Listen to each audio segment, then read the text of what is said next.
이원석 검찰총장이 김건희 여사의 명품백 수수 사건과 관련해서 검찰이 무혐의 처분을 내린 데 대해서 검찰 수사심의위원회에 회부를 했습니다. 검찰이 내린 무혐의 결론에 대해서 일단 외부의 판단을 한 번 더 받아보자라는 건데요. 관련해서 준비된 영상부터 보고 오시겠습니다. 앞으로 남은 수사와 사건 처분에 있어서 헌법에 모든 국민은 법 앞에 평등하다라는 헌법 원칙이 반드시 실현되도록 제 모든 힘을 다하겠습니다. 김건희 여사 사건 수사심의 직권 소집할 계획 있으십니까? 오늘 따로 드릴 말씀 없습니다. 총장 직권으로 수사심의 요청하실 건가요? 오늘 더 드릴 말씀 없습니다. 오늘 더 드릴 말씀 없습니다. 총장님 직권으로 수사심의 나중에 말씀드리겠습니다. 네, 이 검찰총장의 임기가 이제 한 3개월 정도 남지 않았습니까? 지금 이런 시점에서 검찰이 김건희 여사의 사건에 대해서 무혐의 처분을 내리겠다라고 이제 결론을 내리고 보고를 했는데 검찰총장이 이거 외부에 한번 맡겨서 판단을 한번 받아보자라고 넘겼습니다. 네. 이걸 어떻게 봐야 될까요? 저는 절차적 정당성과 명분 다 확보하자는 얘기 같아요. 그러니까 본인은 이제 9월 15일 날 임기가 끝나지만 끝나서 그 안에 이 수사심의위원회가 정상적으로 완결될지도 모르겠으나 그렇지만 저는 어쨌든 이렇게 총장이 마지막 명분과 절차적 정당성을 확보해 줘야지 이 결과가 어떻게 나더라도 할 수 있는지에 대한 얘기들을 좀 그 총장 입장에서는 확실하게 좀 하고 그만두는 것 아니겠어요? 그런 측면에서 저는 이원석 총장이 물론 왜 이런 비판은 있죠. 왜 일찍 좀 수사하지 왜 이제 늦게 했느냐라는 비판이 있을 수 있어도 본인의 퇴임에 맞춰가지고 어쨌든 이 사건이 한 점 의혹 없이 국민적 눈높이에 맞춰서 정확하게 이게 수심의 결정이 뭐 어떻게 나오든지 간에 이것에 대한 확실한 마지막 명분을 주겠다. 저는 그런 측면에서 이 총장의 마지막 어떤 뭐 고육지책이라기보다는 저는 선택할 수 있는 옵션인 것 같아요. 네, 3개월이 아니라 이제 3주였는데 제가 생각해서 후임 총장도 이미 임명돼 있고. 아니 그 3주라는 짧은 시간 안에 이 수사심의위의 결론이 나올 수 있는 건가요? 지금 수사심의위원회의 검찰총장이 그렇게 열겠다라고 한 것은 뭔가 검찰총장이 무언의 좀 항의의 뜻도 있다. 대통령실에요?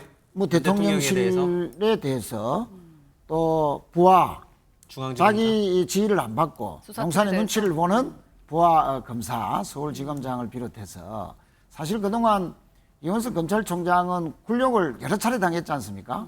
검찰 인사를 하는데 검찰총장과는 전혀 상의도 안 하고 일방적으로 법무부 장관을 통해서 발표해버리고 또 김건희 여사 수사 때도 전혀 자신은 모르는 채로 수사가 진행되었고요.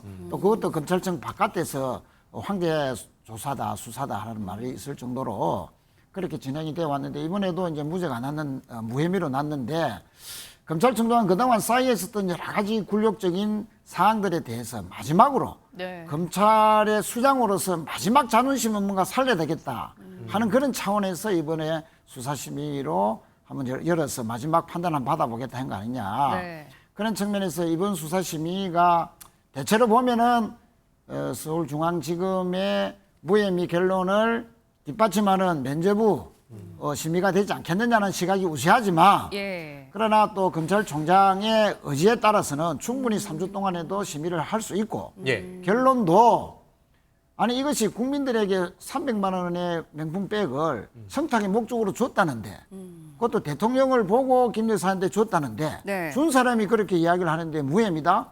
그러면 앞으로 공직사회는 이런 명품백 300만 원 다 받아도 된다는 거 아닙니까 부인들은? 자 그렇게 국민들의 법 감정에 전혀 부합하지도 않은 그런 무혐의 결론에 대해서 검찰총장이 마지막으로 수사심의의 의지를 담아서 뭔가 어떤 의미 있는 결론을 낼지 그건 조금 더 지켜볼 일이다. 수사심의위의 결론이 사실은 강제는 아니고 결론이 나오더라도 그건 그냥 권고적인 역할 뿐이잖아요.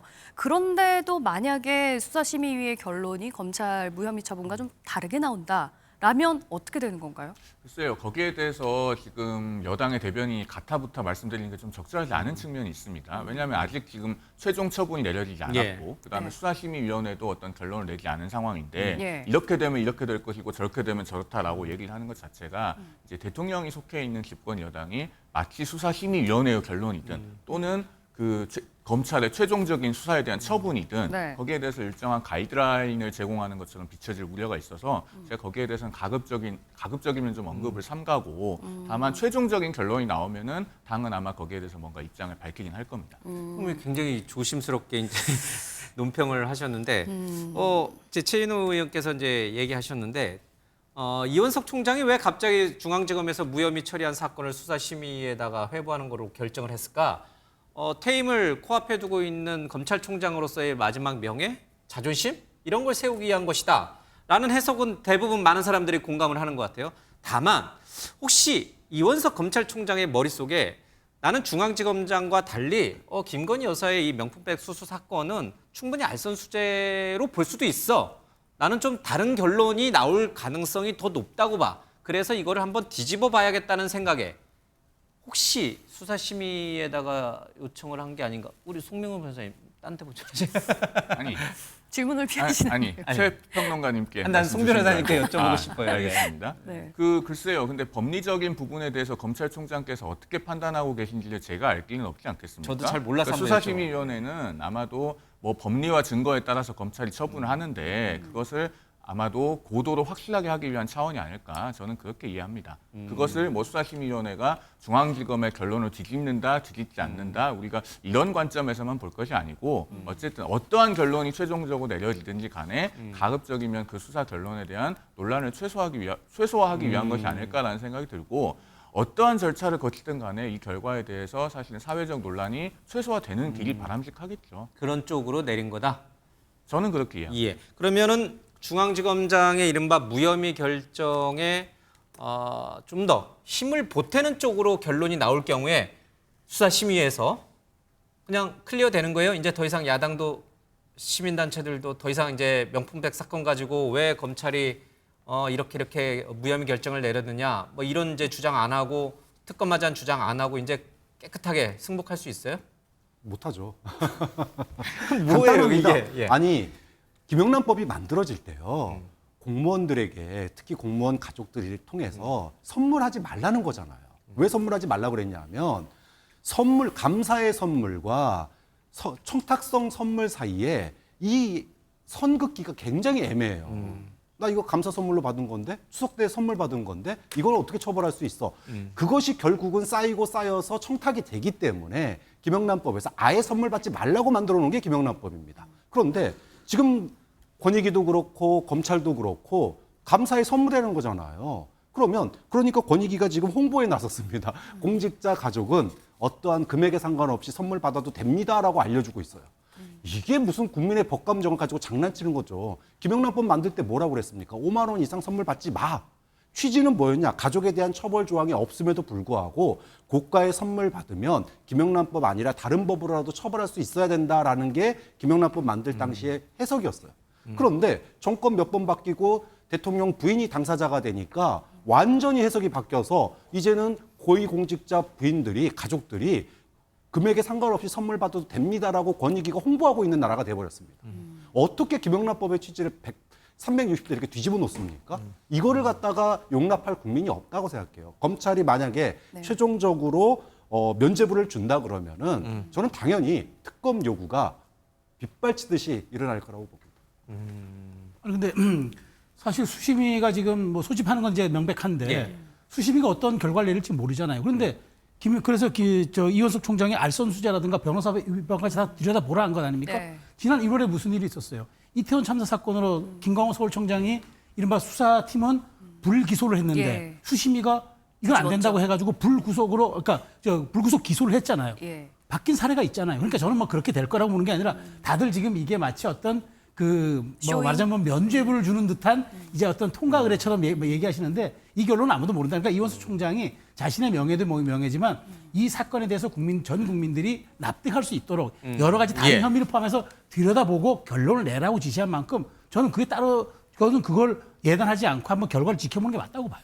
근데 여기서 한 가지 약간 흥미로운 대목은 뭐 저만 흥미있는지 모르겠습니다. 대통령실은 이 수심위 회부 결정에 대해서 대통령실은 지켜보겠다라는 논평이 나왔습니다. 지켜보겠다. 뭔가 의미심장한 것 같기도 하고. 그런데 한동훈 대표나 여당에서는 논평이 안 나왔어요. 아직까지. 어젯밤에 이 결정이 내려졌는데 뭐 한동훈 대표도 지켜보겠다 이렇게 내놓아야 되는데 침묵이에요. 세간에는 뭐 이건 확인되지 않아서 방송에서 말하기 좀 어렵습니다만 뭐 이원석 총장하고 한동훈 대표하고 뭐 좀 가까운 사이 아니냐 뭐 이런 얘기도 한때 있었어요. 아직까지 논평이 안 나오는 데는 나름의 이유가 있는 거예요? 아니면 뭐 별거 아닌데 그냥 너무 과하게 저 같은 사람이 너무 관심 갖고 이렇게 쳐다보고 있는 거예요? 뭐 아까도 제가 말씀드렸다시피 이 수사심의 해부하는 그 의미 자체가 이렇게 해석할 수도 있고 또 의외의 결과도 나올 수 있는 그런 그 상황이다 보니까 여당으로서는 상당히 용산의 눈치도 봐야 되고 또 검찰총장과 한 대표와의 관계도 또 의식을 해야 되고 그런 측면에서 고민하다가 논평을 못 낸 게 아니냐. 예. 그런 측면에서 아마 수사심의 개시 자체가 주는 여러 가지 아마 의미가 있다. 또 만약에 서울중앙지검의 무혐의 처분과는 다른 결론이 난다면 이는 엄청난 후폭풍이 예상이 되지 않습니까? 그런 측면에서 용산도 이원석 검찰총장의 수사심의 해부에 대해서 상당히 긴장하면서 지켜보고 있다. 저는 뭐 그렇게 조금 생각합니다. 중앙지검장이 무혐의 결정을 내렸는데 검찰총장이 수사심의 회부를 결정한 거에 대해서 용산은 조금 기분이 안 좋을 수도 있다 이런 뜻이 담긴 거예요? 그렇죠. 검찰총장이 그러니까 동의를 못 하니까 수사심의에 했다라고 볼 수 있는 것이거든요. 표현은 어떻게 공적으로 하더라도 예. 내용적으로는 상당히 좀 무혐의 처분에 대해서 다른 의견을 갖고 있다는 총장의 암묵적 메시지가 그런 식으로 수사심의 해부의 조치로 나타난 거 아니냐라고 용산도 볼 수 있는 여지가 분명히 있다 이렇게 생각합니다. 네. 대변인이 여기 나와 있으니까 논평이 왜 없는지 제가 설명을 예. 드릴게요. 자, 민주당에서 그동안에 노상 강조해온 게 검찰 개혁 아닙니까? 개혁된 검찰의 모습이 뭐예요? 외부 권력으로부터 독립적인 겁니다. 그러면은 검찰총장이 수사심의위원회에 회부를 했는데 그것에 대해서 여당 대변인이 가타부타 옳다 그르다 논평을 해야 됩니까? 옳다고 하는 순간 그러면은 그것도 일종의 외압이에요. 옳다 그리고 그렇다가 틀리다고 아니라 하는 뭐 순간 지켜보겠다 정도는 아니 그러니까 나올 수 있는 지켜보겠다고 하는 것은 결국은 그 내용에 대한 아무런 판단은 없는 거 아닙니까? 그냥 우리는 그 주시할 뿐이다라는 예. 거예요. 그러면 그런 걸 굳이 정보값이 없는 내용을 논평을 내야 되나요? 그러니까 그거는 이걸 코멘트라고 하는 것 자체가 그러면 예. 집권 여당이 검찰에 대해서 무슨 가이드라인을 주라고 요구하는 거예요. 그런 함정에 빠져들 만큼 그 국민의힘이 그렇게 어리숙한 정당은 아니다. 그러면 앞으로 검찰이 하는 여러 가지 수사 행위나 수사적 결과물에 대해서는 논평 안 하실 거예요? 이재명 대표 재판이라든지 아니고, 구속이라든지 이런 거에 대해서 이제 국힘은 논평 안 해요? 그게 아니고 원칙적으로 법과 원칙에 따라서 사실관계와 법리에 맞게 엄정하게 수사하라라고 하는 것은 촉구할 수 있죠. 그리고 그런 것들은 이재명 대표의 사안이든 누구의 사안이든 간에 그런 것은 공당으로서 요구할 수 있는 겁니다. 그런데 다른 사람도 아니고 지금 대통령 배우자가 당사자잖아요. 예. 그러면은 대통령이 소속된 정당이에요. 그 당에서 공식적으로 논평을 내서 이렇게 하는 게 맞다 혹은 저렇게 하는 것은 틀리다라고 하면 그게 뭐가 되겠습니까? 민주당이 노상 말했던 검찰개혁이 그런 건 아니잖아요. 권력으로부터 독립된 검찰을 원하는 거 아닙니까? 엄정한 수사를 촉구한다. 수사심의 회부를 환영한다. 이런 논평을 낼 수 없는 여당으로서의 그런 낼 수 고충이 없는 게 있으니 아니라 그것은 정권이 바뀌어도 민주당에서 만약에 대통령의 친인척이 당사자인 사건에서 그런 일이 벌어져도 저는 민주당이 그 논평하면 안 된다고 생각합니다. 송영훈 대변인 얘기가 어느 정도 나름 감정적으로는 이해가 돼요. 근데 저는요 좀 다른 게 역대 대통령 가족들이 수사받고 조사받을 때 여권에서 입 닫았냐 그러지 않아요. 할 얘기 다 했습니다. 뭐냐 하면 국민의 눈높이라는 확인이 게 안 돼가지고 이거 옛날 자료를 뒤져봐야 되는데. 국민의 눈높이라는 게 있어요. 예. 국민들이 이 수사를 어떻게 바라보고 있는지. 예. 그래서 예를 들면은 여권 대변인이 얘기할 수 있는 거 아닙니까? 국민들에게 의혹이 한 점 남지 않도록 철저한 수사가 됐으면 좋겠다. 그리고 김영란법의 취지가 잘 지켜지는 결과가 나왔으면 좋겠다. 이런 얘기를 얼마든지 할 수 있는 겁니다.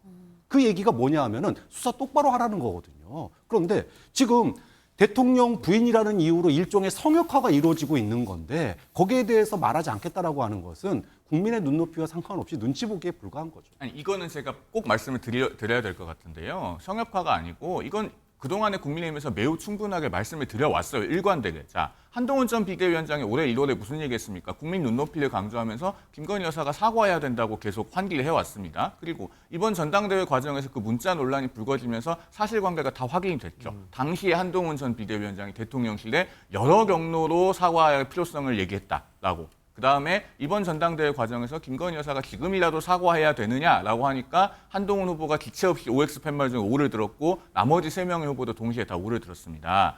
그 기초 위에서 한동훈 후보는 민심과 당심에서 공이 63% 지지를 받고 당대표가 됐어요. 그러면은 우리 모두 여당의 수장이 무슨 생각을 하고 있는지 그동안에 다 보고 듣고 해왔고 그다음에 국민의힘도 그런 당심과 민심의 결과를 통해서 국민들께서 어떤 마음을 갖고 계신지 다 저희도 충분히 알고 알고 있습니다. 있다. 예. 알겠습니다. 자, 오늘 정치권 소식은 여기까지 듣도록 하겠습니다. 네 분 말씀 감사합니다. 고맙습니다.